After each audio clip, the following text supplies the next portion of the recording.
Good morning, everybody, and welcome to the Recovery Classroom. My name is Drew. I am an alcoholic, and today I'm a recovering alcoholic, and I could not be any more grateful. I think sometimes the hardest piece of advice to follow is the advice you yourself will give.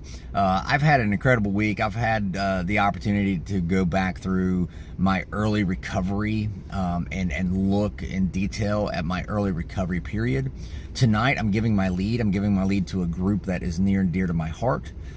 This group was very instrumental in my early recovery development, and they asked me to come in and give my lead. And so I want to do right by the folks in this room. I want to do right by AA, of course. And so I've had the opportunity this week to really dive in and look at a detailed, intricate view of my early sobriety history. And I remember a lot of pieces of advice that I picked up early on, that I learned early on, that I still myself share to this day.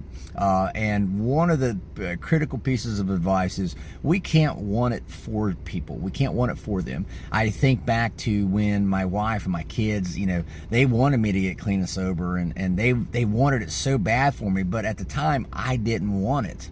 At the time, I didn't want it bad enough, I should say. And so I would fail. I would continually fail. I just wasn't ready to quit at the end of the day. And so I would always relapse, go back out, start drinking again, the whole 9 yards. And it would just break their heart. And I know over the last several weeks, that's where I've been. I see people coming into the rooms, and they're just there going through the motions. And I have to remind myself, I can't want it for these people. Now, keep this in mind. We try to make crosstalk. We try, especially any meeting I'm in, I just try to make people feel comfortable enough to speak up and to talk, and to open up at least and to share. And if they do, great. If they don't, that's great too. At least they're there, But at the end of the day, and again, looking back over my history, especially this week, that's the one critical thing that's been consistent, is we can't want it for other people.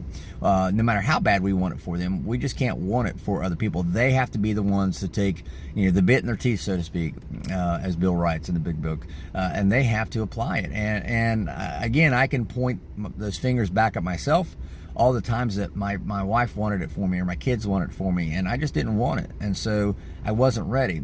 And I remember at one point thinking, back when I was still drinking, I remember at one point thinking, well, God, I'm going to these meetings. What more do you want me to do?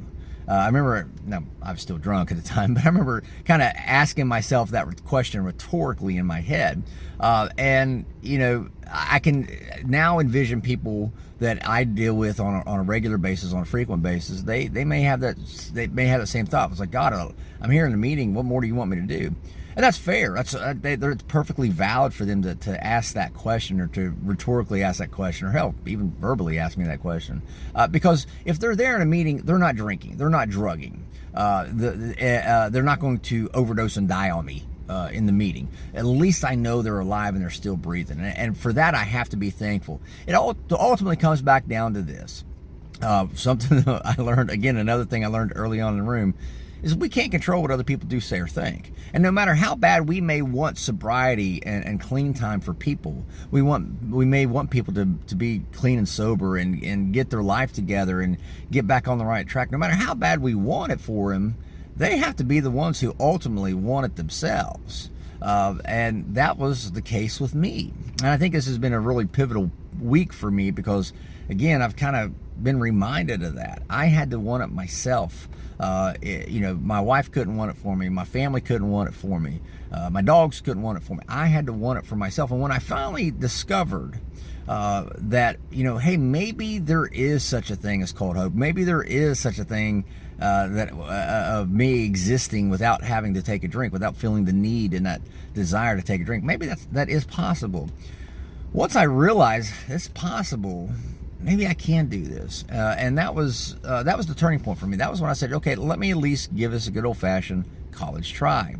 At the end of the day, if you're working with people, if you're trying to help people, we have to be very cautious that we don't get so wrapped up in wanting it more than they want it. They have to ultimately be the ones responsible for their own sobriety. One of the things I've done this week is I've had a chance to go back through all my monologues. I mean, there's a ton of them. I didn't realize how many. There's like almost 400 different monologue videos, anywhere between 5 and 10 minutes a piece. And going back over those. But one of the reoccurring themes in those monologues, that they have to want it themselves.